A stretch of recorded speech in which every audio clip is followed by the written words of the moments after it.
Hello everyone, how are you guys. कैसे हो आप सब। तो आज हम पढ़ेंगे क्लास 11th केमिस्ट्री से एल्केन, ठीक है, जो कि हाइड्रोकार्बन चैप्टर से आता है, जो कि बहुत ही इम्पोर्टेंट आपकी एग्ज़ाम की पॉइंट ऑफ व्यू से है। ठीक है, तो चलिए हम इंट्रोडक्शन से स्टार्ट करते हैं। इंट्रोडक्शन क्या बोलता है कि एल्केन्स जो होते हैं वो कैसे होते हैं। स्ट्रेट चेन होती है, कार्बन कार्बन की एक लंबी सी चेन होती है ये, ठीक है। इस तरीके से कार्बन की एक लंबी सी चेन होगी, आपको दिखाई देगी आपके बुक में, ठीक है, जो कि हाइड्रोजन से इस तरीके से ये जुड़ी होगी, ठीक है ना। इस तरीके से ये जुड़ी होती है, ठीक है, जो कि कैसे जुड़ी होती है, ये कोवलेंट बॉन्ड या सिग्मा बॉन्ड से इस तरीके से जुड़ी हुई होती है, ठीक है ना। सारे में सिग्मा बॉन्ड होता है। और कैसे होते हैं ये, अनसैचुरेटेड होते हैं, सैचुरेटेड होते हैं, ठीक है। सैचुरेटेड हाइड्रोकार्बन्स होते हैं, जो कि पैराफिन भी इसको हम बोलते हैं। पैरा मतलब होता है लिटिल, एंड एफिन यानी होता है आपका रिएक्टिव, मतलब बहुत ही कम रिएक्टिव, ठीक है, कम रिएक्टिव ये होते हैं, ठीक है। ये आपकी बुक में या तो इसको इस तरीके से आपको कार्बन कार्बन की चेन दिखाई देगी, जिसको हम एल्केन्स बोल सकते हैं, ठीक है, या इसको आपको इस तरीके से साइक्लिक फॉर्म में आपको दिखाई देगी, इस तरीके की से साइक्लिक के फॉर्म पे आपको दिखाई देगी, ठीक है। तो चलिए आगे बढ़ते हैं। Structure and nomenclature of alkanes, ठीक है।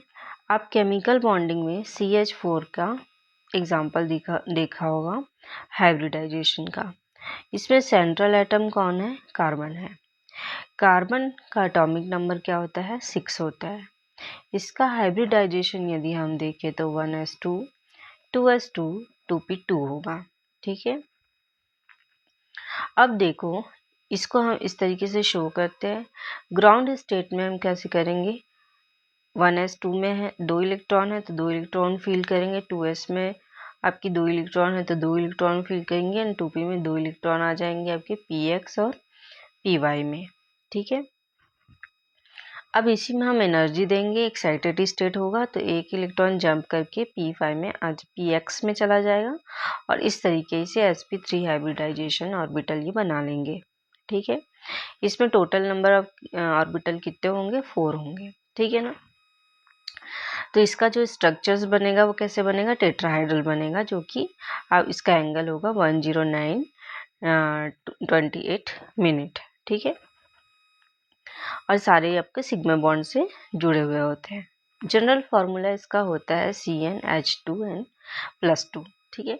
इसी के अकॉर्डिंग आप ये सारा फार्मूला निकाल सकते हो। Methane, ethane, propane, butane, pentane, hexane, heptane, octane, nonane, decane, ये सारा आप निकाल सकते हो। बस आपको नंबर ऑफ कार्बन रखने हैं, 2 रख सकते हो, 3 रख सकते हो, 4, 5, आपको जितना रखना है रख सकते हो, ठीक है। तो उस तरीके से आपके हाइड्रोकार्बन्स के नंबर्स आपको निकल जाएंगे। तो इस तरीके से जैसे हम एग्जांपल रखते हैं 2, है ना, फॉर्मूला में पुट करते हैं CnH2n+2, ये आपका एल्केन का फॉर्मूला हो गया। 2 पुट कर दो इसमें, 2 कार्बन का नंबर 2 पुट कर दो, हाइड्रोजन 2 N2, N की जगह 2 + 2, तो ये कितना हो जाएगा, C2H6 हो जाएगा। तो ये आपका क्या हो जाएगा, एथेन हो जाएगा, है ना, एथेन हो जाएगा। तो इस तरीके से आप प्रोपेन भी निकाल सकते हो, ब्यूटेन भी निकाल सकते हो, पेंटेन, हेक्सेन, ये सब आप फार्मूला लगा सकते हो। जब n की वैल्यू आप पुट करते जाओगे आपका ये सारा फार्मूला बनते जाएगा, ठीक है। नेक्स्ट है मेरे पास significance of the prefix n, iso और न्यू। प्रीफिक्स में हम कोई भी हम नॉमेनक्लेचर करते हैं तो उसमें प्रीफिक्स जोड़ते हैं, ठीक है।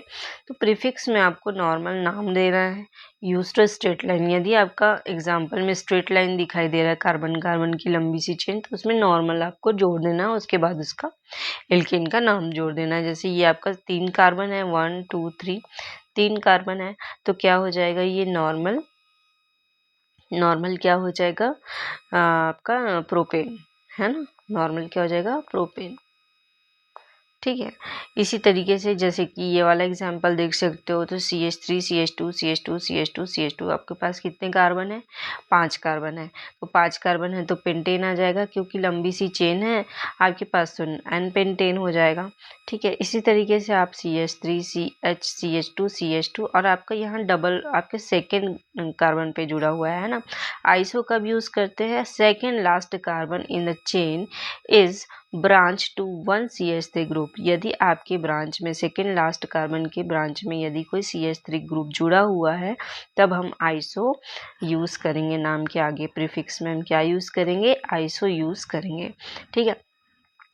तो ये आपके पास टोटल नंबर कार्बन कितने हैं? 1 2 3 4 और ये आपका 5 है ना। इसमें आपको 5, यदि हम आइसो जोड़ रहे हैं तो आपको टोटल नंबर कार्बन को ऐड करना है। तो इस तरीके से आइसो पेंटेन इसका नाम हो जाएगा। आपको प्रीफिक्स में आइसो जोड़ना है। ठीक है। ये वाले एग्जाम्पल्स देखो, इसमें क्या दिखाई दे रहा है आपको? CH3 जो होता है वो एक सेकेंड नंबर कार्बन से जुड़ा हुआ होता है, दोनों साइड है ना, एक इस साइड भी एक इस साइड भी, तो दोनों साइड आपका जुड़ा हुआ है तो उसको नियो बोलेंगे। Second last carbon in the chain is branch to 2 CH3 group. आपकी ब्रांच में कैसे हुआ? 2 CH3 ग्रुप जुड़े हुए हैं यहाँ पे, है ना। तो इसको क्या बोलेंगे? हमको नियो बोलेंगे हम इसको। ठीक है। क्योंकि टोटल नंबर ऑफ कार्बन कितने हैं? 5 हैं, इसलिए ये नियो पेंटेन हो जाएगा। राइट। चलो नेक्स्ट देखते हैं type of carbon atom in alkanes. मतलब कितने टाइप के कार्बन होते हैं एल्केन्स में? Primary carbon, secondary carbon, tertiary carbon and quaternary carbon. ठीक है। अब देखो प्राइमरी कार्बन क्या होते हैं, जैसे हम एग्जांपल देखते हैं, कार्बन कार्बन की चेन देखते हैं, 1 2 3 4 5 6, 6 कार्बन की चेन है। ठीक है। इसमें आपका कहाँ पे जुड़ा हुआ है? 4th नंबर के कार्बन पे आपका क्या जुड़ा हुआ है? CH2 जुड़ा हुआ है, CH2 जुड़ा हुआ है, CH2 CH3 जुड़ा हुआ है और यहाँ पे आपका CH3 जुड़ा हुआ है। ठीक है। तो इसमें क्या बोलूँगा, आप इसमें प्राइमरी, सेकेंडरी और टर्सरी आपको निकालना है। तो आप कैसे निकालेंगे? जैसे कि यहाँ आपका एक कार्बन से जुड़ा हुआ है, कार्बन जब एक कार्बन से जुड़ा होता है तब उसको प्राइमरी बोलते हैं। ठीक है। जब दूसरा कार्बन जो होता है 2 कार्बन से जुड़े हुए होते हैं तब उसको सेकेंडरी बोलते हैं। ये वाला कार्बन दो साइड से कार्बन से जुड़ा हुआ है। ठीक है। कहाँ कहाँ से जुड़ा हुआ है ये वाला कार्बन? एक तो इस साइड से जुड़ा हुआ है और एक इस साइड से जुड़ा हुआ है, 2 कार्बन से जुड़े हुए हैं, तो ये क्या हो जाएगा? Secondary carbon. ठीक है। इसी तरीके से आपका टर्सरी कार्बन कौन सा होगा? जब एक कार्बन जो होगा 3 कार्बन से जुड़ा रहेंगे, एक ये कार्बन से जुड़ा है, एक ये और एक ये, मतलब 3 कार्बन से जुड़ा हुआ है, तो ये क्या हो जाएगा? टर्सरी हो जाएगा। ठीक है। अब क्वार्टरली कार्बन में क्या है? चारों तरफ से कार्बन जो होता है आपका कार्बन जुड़ा होगा। जैसे ये आपका सेंटर कार्बन है, एक इस तरफ से जुड़ा है, एक इस साइड से जुड़ा है, एक इस साइड से जुड़ा है, एक इस कार्बन से जुड़ा है, मतलब चारों तरफ से ये वाला कार्बन जो है वो जुड़ा हुआ है। मतलब ये क्या है? 4 डिग्री कार्बन है, मतलब क्वार्टरली कार्बन है। ठीक है। ये क्या है? क्वार्टरली कार्बन है। चलिए एल्काइल ग्रुप देखते हैं। एल्काइल ग्रुप क्या होता है? जब एक हाइड्रोजन क्या हो जाता है, हमारे कोई एल्केन से एक हाइड्रोजन रिमूव हो जाता है तो एल्काइल बन जाता है। मतलब आपके इसमें सफिक्स में क्या जुड़ जाता है? YL जुड़ जाता है। मतलब जैसे कि मेथाइल है, एक कार्बन चला गया तो मेथाइल हो जाएगा। एथेन है, एथेन में से एक कार्बन चला जाएगा तो क्या हो जाएगा? सॉरी, एक हाइड्रोजन चला जाएगा तो वो एथाइल हो जाएगा। ठीक है। इस तरीके से हम इसको एग्जाम्पल को समझते हैं। जैसे कि इसमें देखो CH3 इसमें से एक हाइड्रोजन को रिमूव करते हैं, एक हाइड्रोजन रिमूव होगा प्राइमरी से कार्बन से, है ना।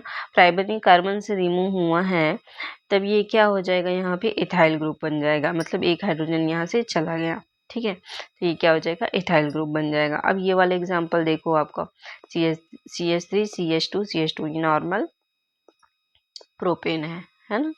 नॉर्मल प्रोपेन जो होता है इसमें से या तो ये प्राइमरी से हाइड्रोजन जाएगा या तो आपके सेकेंडरी से हाइड्रोजन जाएगा, है ना। तो ये आप पहले हम देखते हैं, पहले से यदि जाएगा तो क्या बनेगा? एन प्रोपाइल ग्रुप जाएगा। ठीक है। एन प्रोपाइल ग्रुप बन जाएगा। और यदि दूसरे से जाएगा तो आपका क्या बनेगा? आइसो प्रोपाइल ग्रुप बनेगा, है ना। यहाँ से जाएगा मतलब ये कहाँ से गया? आइसो से गया, मतलब बीच से गया, है ना। तो इसका नाम क्या हो जाएगा? आइसो। इसी तरीके से आप ये वाला एग्जांपल देखो, एन ब्यूटेन में देखो कि इसमें कितने डिग्री ऑफ कार्बन है? 1 2 3 दो ही प्रकार के कार्बन है इसमें, ठीक है। एक ही तो ये प्राइमरी कार्बन हो गया और ये आपका दोनों सेकेंडरी कार्बन हो गया और ये आपका प्राइमरी कार्बन हो गया, है ना। तो दो में से जा सकता है, या तो फर्स्ट से जाएगा या तो दूसरे से जाएगा, ठीक है। फर्स्ट से जाएगा एक हाइड्रोजन तो क्या बनेगा, एन ब्यूटाइल ग्रुप बन जाएगा, ठीक है। CH3 CH2 CH2 CH2, है ना। अब इसी तरीके से यदि इससे जाएगा तो क्या बन जाएगा, एक हाइड्रोजन जो है सेकेंडरी से गया तो क्या बन जाएगा, सेकेंडरी से जाएगा तो क्या बनेगा बताओ। ये देखो, ये बनेगा CH3 एक हाइड्रोजन कहाँ जा रहा है, सेकेंडरी से जा रहा है, तो हम यहाँ से इसको ये कर देते हैं ना, तो ये क्या बन जाएगा, आइसो। CH2 एंड CH3 यहाँ से गया, है ना, यहाँ से गया आपका एक हाइड्रोजन, तो ये क्या बन जाएगा, आइसो 1 2 3 4, तो ये बन जाएगा आइसो ब्यूटाइल ग्रुप, है ना, आइसोब्यूटाइल ग्रुप, ये बन जाएगा आपका। ये वाला एग्जाम्पल देख लो, CH3 CH CH3, इसमें क्या हो जा रहा है कि आपका दूसरे नंबर पे कार्बन